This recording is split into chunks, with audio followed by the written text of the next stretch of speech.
Fevereiro, muito bom dia para você que está ouvindo a Rádio Globo, muito bom ter você conosco aqui nesta manhã de muito calor. Vamos juntos até o meio-dia e agora vamos tirar dúvidas da língua portuguesa.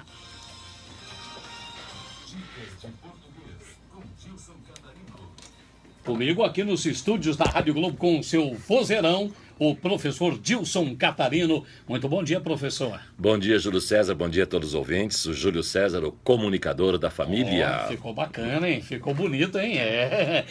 Do que vamos falar hoje? Qual o assunto que abordaremos? Semana passada... Superlativo? Não. Superlativo não. Vamos deixar o superlativo para outro dia. Aliás, você disse que eu estou magérrimo. Magérrimo, é verdade. Segundo o VOLPE, que é o nosso documento oficial, Vocabulário Ortográfico da Língua Portuguesa, até 1999 esta palavra era considerada inadequada. Por quê? Porque não existia. Não existia. Era macérrimo. É aquilo que o professor fala, né?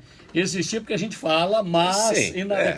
Não existia segundo a norma padrão. A norma padrão. Então não se devia dizer magérrimo naquela época, e sim macérrimo. Macérrimo. Eu me lembro até de que em 1999 eu tinha uma participação no programa do Marcão Careca, na televisão de Londrina.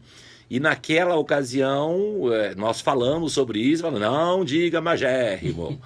Porém, no mesmo ano, em 1999, o VOLPE lançou uma outra edição do vocabulário ortográfico. E aí, magérrimo passou a ser oficial. Foi inserido o magérrimo. Mas o que eu quero falar é sobre algo macérrimo, sim, mas macérrimo de conhecimento, magro de conhecimento. Magro de conhecimento. O nosso excelentíssimo ministro de Educação do Brasil, na semana passada, falando sobre as mudanças no ensino médio, disse: haverão mudanças. Haverão mudanças. Excelentíssimo senhor ministro de Educação do Brasil, o verbo haver, quando significar existir ou acontecer, ou quando indicar tempo decorrido, nunca pode ser usado. Poder pode.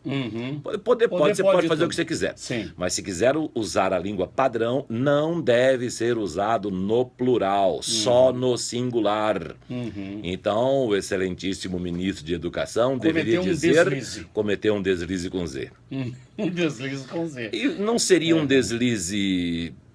circunstancial, seria, né? Devido às circunstâncias, o cidadão não estudou adequadamente, mas é um erro que um ministro de Educação jamais poderia ter cometido. Né? Um ministro de Educação tem de saber, ao menos, a língua portuguesa. Não precisa saber matemática, não precisa saber cálculo. Aliás, até precisa também, né? Sim.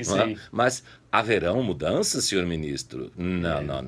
Realmente. Haverá mudanças. Observe, se você usasse esse verbo no presente do indicativo, você diria, hão mudanças todos os anos? Não. Está aí. Não pode usar o plural. Você diria, tem mudanças. Tem né? mudanças. Haverá mudanças. Porque nós usamos o verbo ter no lugar do verbo haver de maneira inadequada. Verdade. Carlos Drummond de Andrade... Tenta facilitar, né? Pois é, mas isso, o Carlos Drummond de Andrade é que ajudou bastante. Ou melhor, atrapalhou um pouco. Atrapalhou. Porque lá nos idos de 1930 ele escreveu: tinha uma pedra no meio do caminho. Havia uma pedra é a maneira adequada. Mas os modernistas de primeira, segunda e terceira geração, os poetas e escritores daquela época, queriam usar a língua mais próxima do cidadão comum. Então eles usavam a língua do dia a dia e não a língua portuguesa genuína. Mário de Andrade escreveu numa de suas poesias Teiado.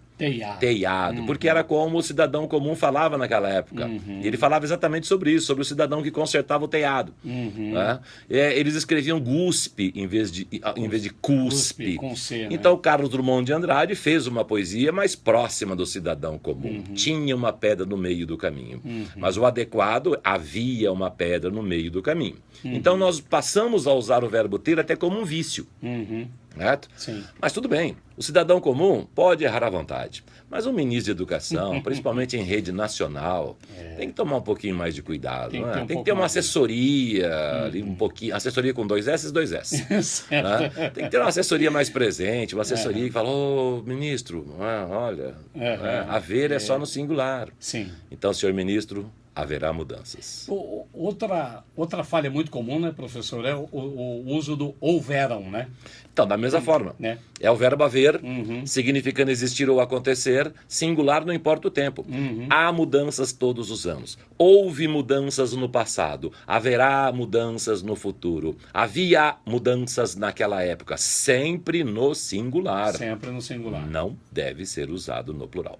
Ótimo. Quem tiver qualquer dúvida, Gramática Online, super fácil, fácil de acessar, muitas dicas, tira dúvidas para você também, claro, poder, né, não cometer. Olha, ministro, não ficou bacana, hein? Não ficou legal, né? Muito obrigado ao professor Dilson Catarino. Até a próxima segunda, professor. Até a semana que vem, Até a carnaval. Carnaval, é verdade. Iremos fantasiados? Do quê? De Pierrot ou Colombina? Melhor não. Melhor Tchau. não, é Valeu, verdade. gente.